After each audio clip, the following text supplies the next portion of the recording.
La palabra de Dios contenida en este libro es la verdad que acepto creer, es la enseñanza que me comprometo a seguir y es la esperanza que me atrevo a confesar. Nada me impide recibirla, nadie me evitará que la haga parte de mi vida y por ningún motivo dejaré de proclamarla. Estoy aquí para leerla, oírla y vivirla diariamente. Amén. Oremos. Señor Santo, gracias por tu palabra preciosa. Háblanos, Señor, por favor, bendícenos. Que tu palabra fluya entre nosotros y nos convierta, nos edifique, nos transforme, nos santifique. Haz milagros, Señor, en nuestra vida, lo pedimos en Cristo Jesús. Amén. Amén. Gracias a Dios por su palabra preciosa. Hermanos, y vamos ahí. Recuerdan ustedes, estamos en una serie que iniciamos hace 2 semanas, que se llama, tiene un nombre largo, porque estamos haciendo alusión a un nombre que no es tan lindo, nadie quisiera llamarse así, pero es el nombre de Judas, ¿no es cierto? Pero le hemos llamado a esta serie así, es un nombre largo. Sin importar nuestro nombre, cumplamos con una misión. Y no hemos pasado de los primeros versículos de la carta de Judas. Y la verdad es que tiene mucho que enseñarnos y bueno, estudiaremos toda la carta, que es un solo capítulo, 21, 22, 21 versículos, pero vamos a ir pues de acuerdo a las enseñanzas, extrayéndolas todas para nuestro bien, ¿de acuerdo? Y todavía estamos en los primeros versículos. Vamos a leerlos. Judas capítulo, bueno, no, es un solo capítulo, Judas 1 y 2 y 3. Dice así: Judas, siervo de Jesucristo y hermano de Jacobo, a los llamados santificados en Dios Padre y guardados en Jesucristo. Misericordia y paz y amor os sean multiplicados. Amados, por la gracia, por la gran solicitud que tenía de escribiros acerca de nuestra común salvación, me ha sido necesario escribiros exhortándoos que contendáis ardientemente por la fe que ha sido una vez dada a los santos. Judas 1:3. Aunque hemos abordado solamente el primer versículo y ahora el segundo, hemos puesto incluso el versículo 3, porque este versículo 3 nos dice para dónde va la carta, nos dice de qué se trata la carta. Había problemas en aquella época de contaminación, de las herejías, como en la nuestra, ¿no es cierto? Y el hermano Judas escribe para resolver ese asunto, para darles fuerza, ánimo para mantenerse en la sana doctrina. Y entonces, por eso es importante que lo consideremos en cada interpretación que hacemos de esta carta. Muy bien, pero déjenme introducirme así de este modo. En el mundo en que vivimos, los nombres pueden ser muy importantes, especialmente los apellidos, ¿no es cierto? Porque hablan de nuestro origen y en ocasiones se consideran para evaluar nuestro nivel económico. Depende si usted es de los Ramírez o de los Alvidres o de los de la Covadonga o lo que sea. Sí, el apellido en ocasiones se considera para evaluar nuestro nivel económico, social o simplemente para definir nuestro abolengo. Es por eso que algunas personas preguntan, ¿y usted quién es? Así como cuando quieren despreciar a alguien, ¿no? ¿Y usted quién es? Demostrando que no sé ni cómo se llama, fíjese. Así es que, ¿quién va a ser usted? En contraparte, algunos lanzan su nombre, así como ariete, ¿no? En la guerra, lanzan su nombre como diciendo, yo soy fulano de tal. ¿Usted qué me va a decir? ¿Qué no sabe quién soy yo, no? Es así como, yo soy fulano de tal. La carta que estamos estudiando fue escrita por alguien que difícilmente podría impactarnos positivamente diciéndonos su nombre. Imagínense que llega y nos dice, yo soy Judas. No, en la torre, no, pues no es un bonito nombre. Sin embargo, este Judas en particular, ya que hemos analizado su identidad, ciertamente sí nos impresiona su fe, su identidad espiritual, a pesar de que lo hayan nombrado sus papás con ese nombre, que en ese momento, pues no era problema, no era ningún problema que lo nombraran así, porque en ese momento, sí, ustedes y yo entendemos, no era un nombre malo ni nada. El problema es el significado que tiene ahora por su uso en el traidor y esas cosas.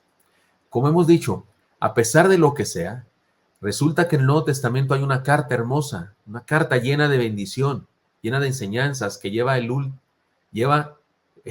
último nombre de la Biblia que jamás un cristiano quisiera llevar, Judas. Algunas Biblias le llaman a esta carta la carta de San Judas apóstol, otros le llaman la epístola de San Judas. Desde la semana antepasada iniciamos una serie de estudios llamados Sin importar nuestro nombre, cumplamos con una misión. Ya lo mencionamos, ¿no? Es el nombre de la serie.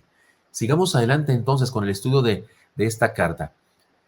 Las enseñanzas que ya hemos aprendido son estas. Honremos nuestro apodo, porque recuerdan, él se llama Judas, pero se nombró a sí mismo siervo de Jesucristo. Más importante que cómo nos nombraron nuestros padres es saber cómo nos nombra Dios. Más allá de nuestro nombre, honremos nuestro apodo y cumplamos con una misión. ¿Cómo te apodan? Cristiano, cristiano, aleluyo, evangélico, eh, yo qué sé, como te apoden, si es un apodo cristiano, bendito sea Dios por ese apodo. Y en segundo lugar, aprendimos la semana pasada precisamente, honremos nuestro ministerio. Más allá de nuestro nombre, edifiquemos una vida cumpliendo con un ministerio. He aquí la enseñanza de hoy. He aquí la enseñanza de hoy. En los dos anteriores, perdón, esa está la enseñanza de hoy. Honremos nuestra identidad. Honremos nuestra identidad. Mira, hermano, en los dos anteriores estudios nos concentramos en la identidad del autor de la carta, en Judas, y todo lo que reflexionamos y aprendimos fue en relación a Judas y su nombre. Y con ello aprendimos algunas cosas importantes respecto a la manera como debemos definirnos a nosotros mismos, a pesar de nuestro nombre lindo, feo, de que tenga historia o no tenga historia nuestro nombre. Ahora ya podemos avanzar en la carta.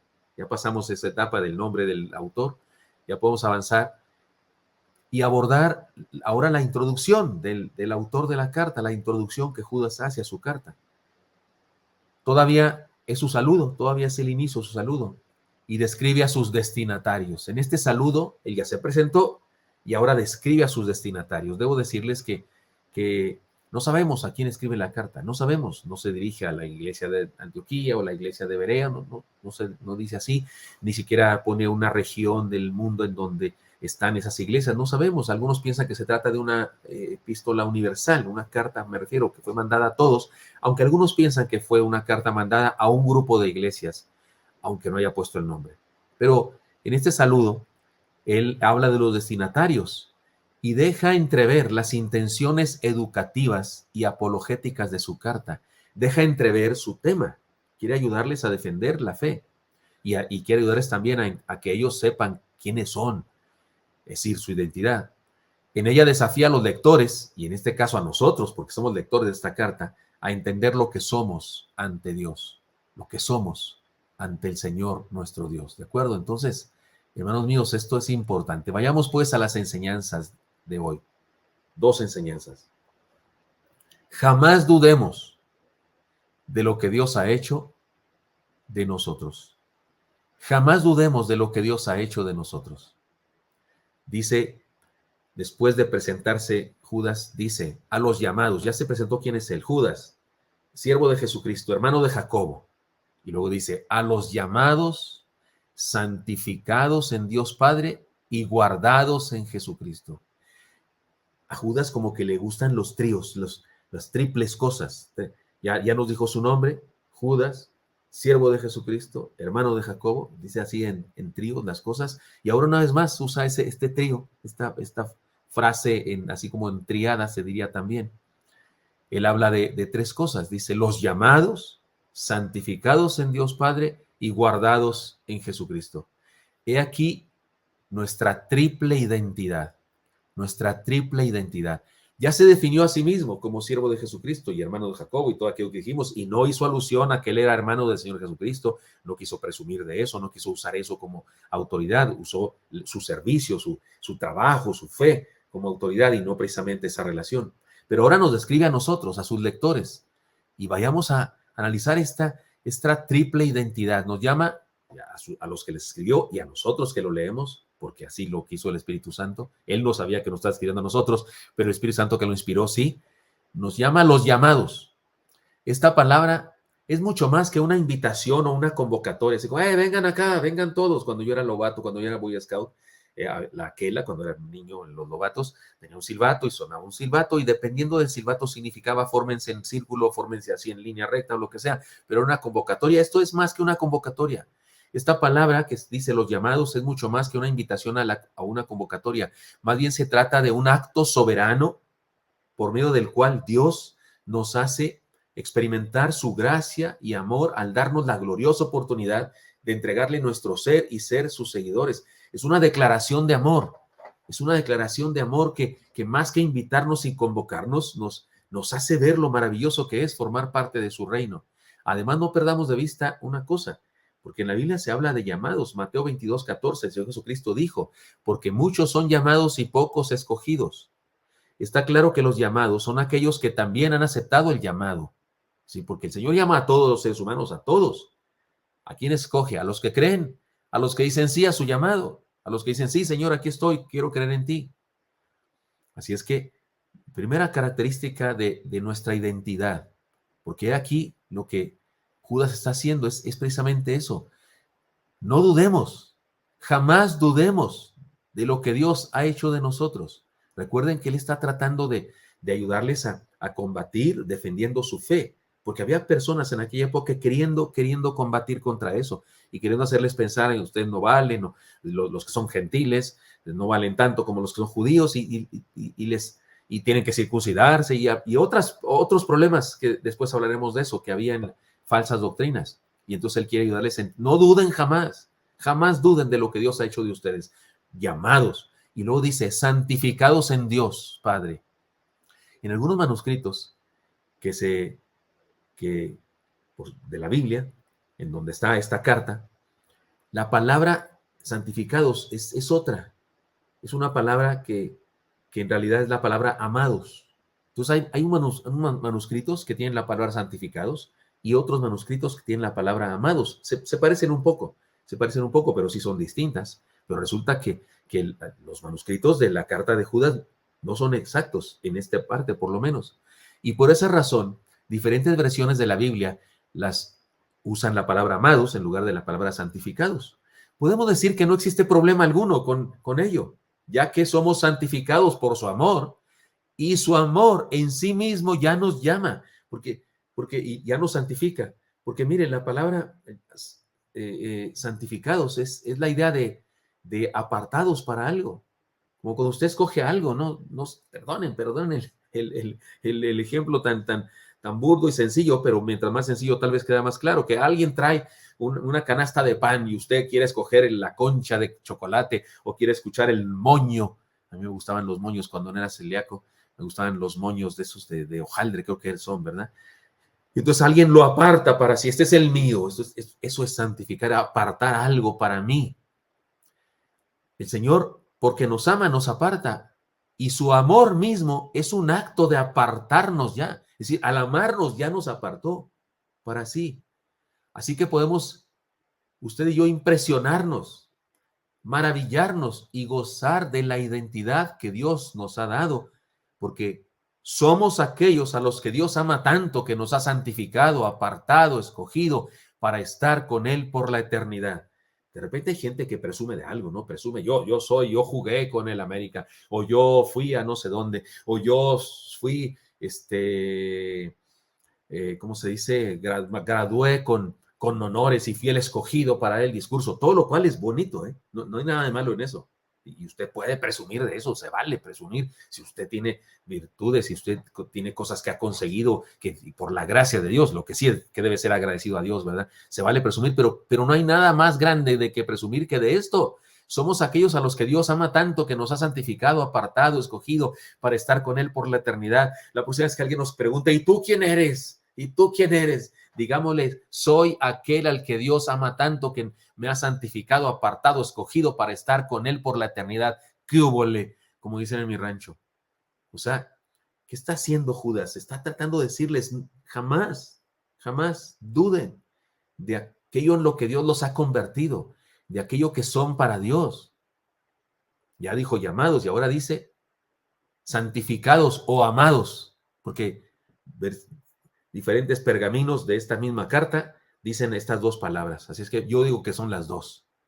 Y en tercer lugar dice Judas, y guardados en Jesucristo. Y guardados en Jesucristo. En diferentes versiones de la Biblia, en lugar de traducirlo con la palabra guardados, hay otras versiones que lo traducen resguardados. Resguardados, la idea de protegidos. Para profundizar el concepto y ayudarnos a entender que el Señor Jesucristo, por lo que hizo en la cruz, por nosotros, nos mantiene a salvo, nos mantiene resguardados en su gracia, en su amor. Más adelante Judas lo dice de una manera muy clara, eso lo estudiaremos más adelante, vamos a tardar para llegar hasta allá, pero estudiaremos toda la carta, y más adelante Judas nos dice así, en Judas 24, lo leen conmigo por favor, ahí en su casa lean, lo dice así, y aquel que es poderoso para guardaros sin caída y presentaros sin mancha delante de su gloria con gran alegría. ¿Sabe a qué me recuerda esto? ¿Sabe a qué me recuerda esta idea de ser resguardados en Cristo? A la escena del Génesis capítulo 3, cuando, cuando el diablo hace caer a la raza humana, engaña a Eva, después Adán, en pleno uso de sus facultades mentales, él no fue engañado, él cayó derechito por su propia inspiración, o sea, estuvo peor el asunto. Y resulta que los dos caen y van a ser expulsados del huerto, y Dios habla con ellos, pero Dios habla también con el diablo, habla con la serpiente. Y lo que le dice, déjeme parafrasearlo muy libremente, lo que le dice es esto: te metiste con lo que más amo, te metiste con lo que más amo, los seres humanos a los que yo creé, y te garantizo, te profetizo que un descendiente de la raza humana, que se refería a Jesucristo, un descendiente va a darte el golpe certero en la cabeza para destruirte por siempre. Es Dios como que ahí está la serpiente, el diablo, Adán y Eva, ya los engañó, ya los tiene en su poder, pero llega el Señor y se pone en medio y dice: no están en tu poder, porque yo voy a salvarlos, te metiste con lo que más amo, resguardados en el Señor. Eso es maravilloso, esta frase es maravillosa.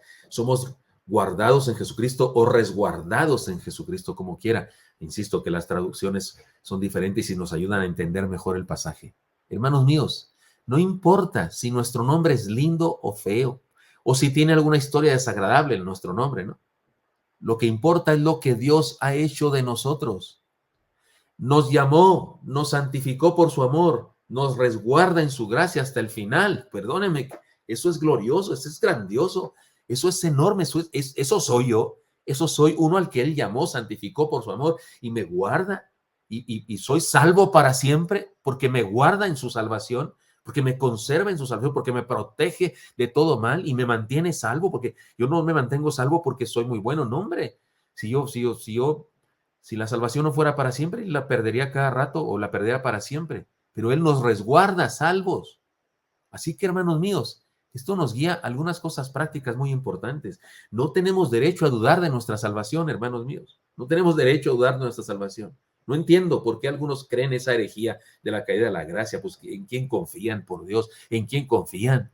Si la salvación no es de nosotros, la salvación no la logramos nosotros, no la conseguimos nosotros, no la alcanzamos con nuestro esfuerzo, nos la regalaron de a gratis. Si siendo perdidos, si estando alejados de Él nos salvó, ¿cuánto más no nos seguirá salvando ahora que somos sus hijos? Eso dice el apóstol. No tenemos derecho a dudar de nuestra salvación, de la salvación que Él nos dio. Además, Él no se merece. Dios no se merece, nuestro Señor no se merece que vivamos llenos de dudas, angustias o reclamos. No se lo merece el Señor.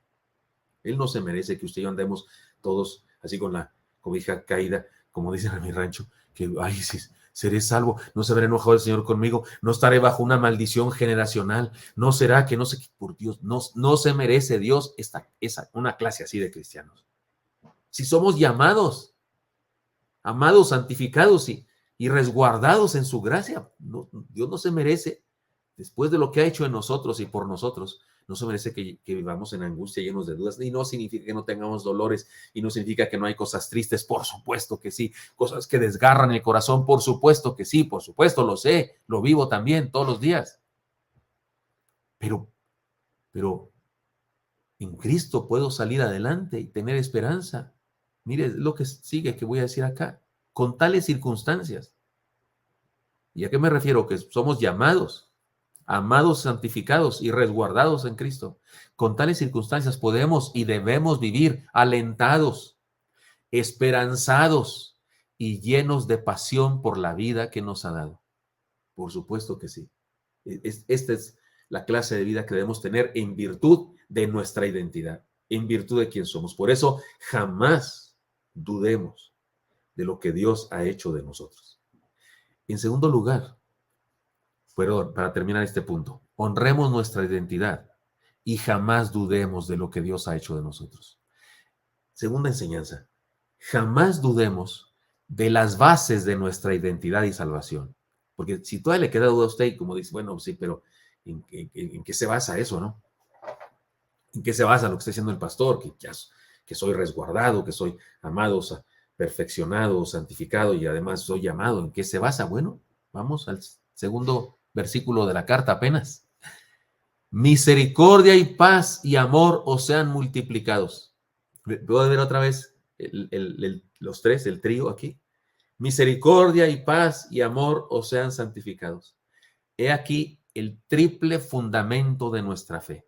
Es interesante que casi todas las otras cartas, excepto la segunda de Pedro, me parece, pero todas las demás cartas que hay en la Biblia que se dirigen a alguna persona o alguna iglesia del Nuevo Testamento, usan la palabra gracia para saludar. Y la gracia y la paz de Dios, esas como que son palabras. La paz es un concepto judío, hebreo, y la gracia es un concepto griego.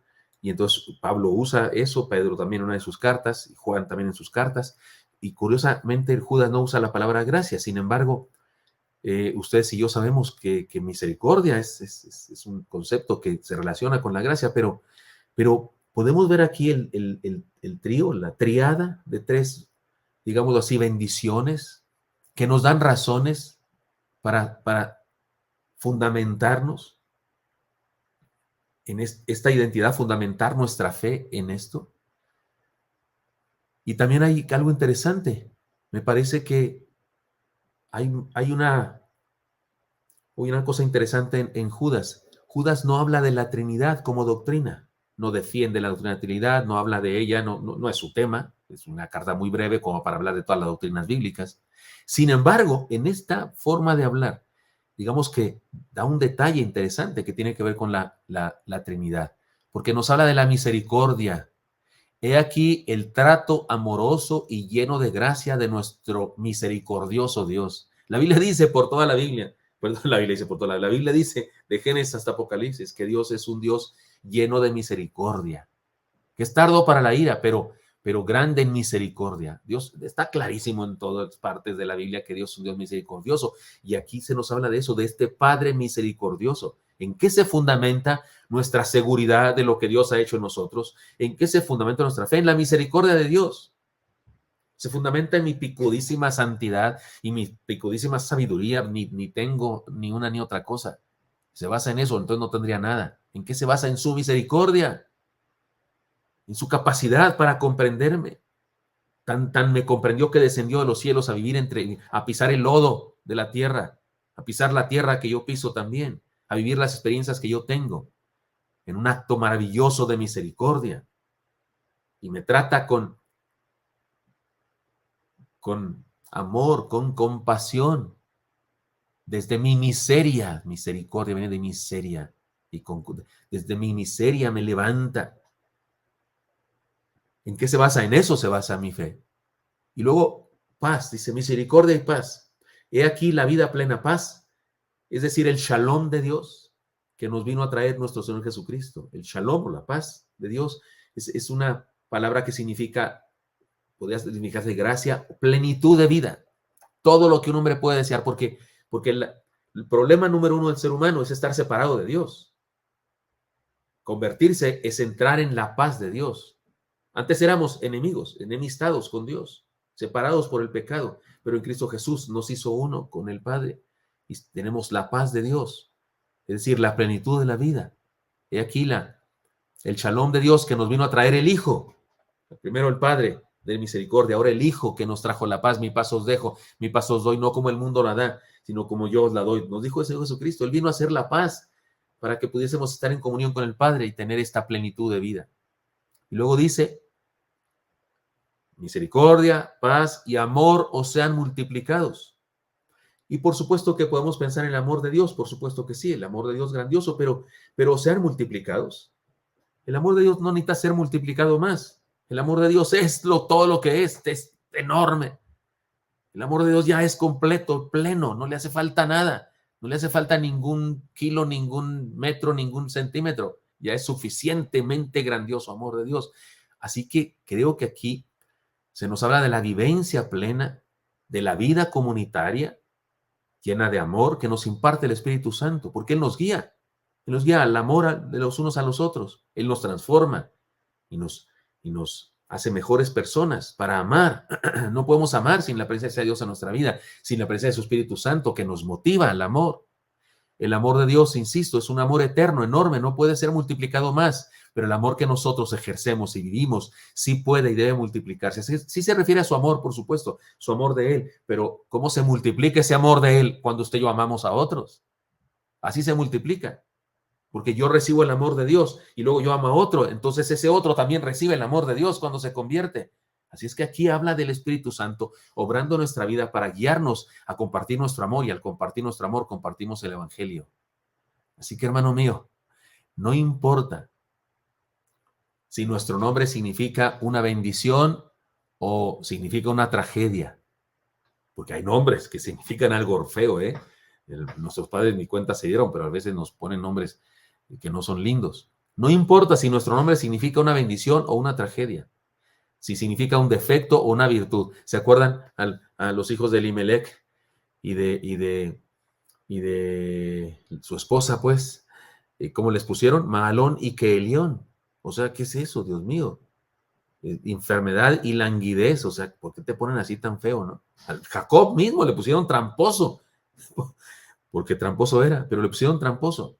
No importa si tu nombre significa una bendición, una tragedia, un defecto o una virtud. Lo que importa es lo que Dios tiene para nosotros. Lo que importa es lo que Dios tiene para nosotros. ¿Qué tiene Él? Misericordia, gracia y amor. Misericordia de un Dios misericordioso. La paz del príncipe de paz. Y el amor que su Santo Espíritu nos permite compartir con otros. Misericordia, paz y amor nos mantienen firmes hasta el final. ¿En qué se fundamenta mi confianza de quién soy? Un llamado, santificado y amado para, ¿qué dijimos lo otro? Acá está, y tengo la Biblia. Dice ya, santificados y guardados en Jesucristo y resguardados en Cristo. Eso soy. ¿Y en qué se basa mi seguridad de que soy? Eso, de que esa es mi identidad. En la misericordia del Dios misericordioso, en la paz del príncipe de paz y en el poder del amor del Espíritu Santo que me permite experimentar el amor de Dios y amar a otros. Hermanos míos, ante esto, ante esta realidad, no tenemos razones para dudar de su presencia en nuestra vida. No tenemos razones para dudar de su presencia en nuestra vida. Ay, es que no siento a Dios. Ay, es que Dios no está conmigo. No puedes decir eso sin estar diciendo tonterías. No tenemos razones para dudar de su presencia en nuestra vida. Él no merece que vivamos alejados de sus mandamientos, ni que suframos la vida en lugar de gozarla, porque de repente sufrimos la vida por nuestras acciones, Perdóname, pero las cosas malas que nos pasan en la vida no son culpa de Dios. Hay gente que culpa a Dios de todo lo malo. Eso es terrible, ¿eh? Eso no es ninguna cosa graciosa. Ni es, aunque sea común y todo el mundo lo haga, no por eso deja de ser terriblemente equivocado. No, Señor, los seres humanos sufrimos como por consecuencia de nuestras malas acciones o las malas acciones de otros, porque ciertamente de repente sufrimos las fechorías de otros, como cuando te atropella un borracho, pues sí, tú ibas pasando el borracho ese, pero no es Dios, no es Dios. Pero en ocasiones culpamos a Dios incluso de las desgracias que nos acontecen por nuestros hechos directos. Porque sí, en ocasiones son los hechos de otros, pero en ocasiones son nuestros hechos directos, nuestras decisiones equivocadas nosotros directamente. Me decía una vez una persona, ¿pero por qué Dios me permite esto? ¿Por qué mi esposo es tan malo? ¿Por qué se portó de esa manera y no sé qué? Y luego me dice, yo orando, tristeando por ella, y de repente me dice, ¿por qué nunca se convirtió? Pues ahí, comencemos por ahí. No os unáis en yugo desigual con los infieles, pues comencemos por ahí. Perdón, pero no es el afán de hacernos sentir mal unos a otros, pero ¿por qué culpamos a Dios de nuestras malas decisiones en la vida? Él no merece que vivamos alejados de sus mandamientos, ni que suframos la vida en lugar de gozarla. Ahora, la hayamos regado cuanto la hayamos regado, cada día tenemos una oportunidad de volver a Él, pedirle perdón, ponernos a cuentas y comenzar una nueva vida maravillosa en Él. Insisto, no tenemos razones para dudar de su presencia en nuestra vida. Él no se merece que vivamos alejados de sus mandamientos ni que suframos la vida en lugar de gozarla. Con tales bases, ¿a qué me refiero con bases? Su misericordia, su paz y su amor. Con tales bases de nuestra fe, podemos y debemos vivir en constante crecimiento. dispuestos a la obediencia y llenos de esperanza. Porque ¿sabe qué? Cuando entendemos esto, cuando volvemos a Dios y nos ponemos a cuentas con Él y experimentamos su misericordia, su paz y su amor, entonces crecemos y, y podemos vivir haciendo su voluntad, llenos de esperanza, viviendo sus principios y valores, viviendo lo que dice su palabra, porque mientras más la sigamos regando y regando, pues más nos hacemos acreedores de dificultades y de situaciones difíciles. Así que, hermanos míos, honremos nuestra identidad y jamás dudemos de las bases de nuestra identidad y salvación. No hay cosa más sólida en el universo. No hay cosa más sólida en el universo que las bases de la salvación, que las bases de nuestra fe. Un Dios de misericordia, un príncipe de paz y un poderoso espíritu que nos da el amor de Dios para que lo compartamos con otros. Honremos nuestra identidad y jamás dudemos de las bases de nuestra salvación. Señor Santo, pongo en tus manos a mis hermanos y mis hermanas y te pido que nos bendigas a todos, Señor, y que nos permitas vivir en pos de tus enseñanzas, de tu palabra, Señor. Que tu palabra no solo la entendamos y la absorbamos mentalmente, sino que la vivamos todos los días, Señor. Te pido que jamás mis hermanos y yo dudemos ni un segundo de lo que tú has hecho en nosotros y de quién somos. Y que por supuesto tampoco dudemos, Señor, de las bases de nuestra salvación. Gracias, misericordioso Dios. Gracias, príncipe de paz. Gracias, poderoso Dios de amor. Bendice a mis hermanos y a mis hermanas. Te lo pido en Cristo Jesús. Amén.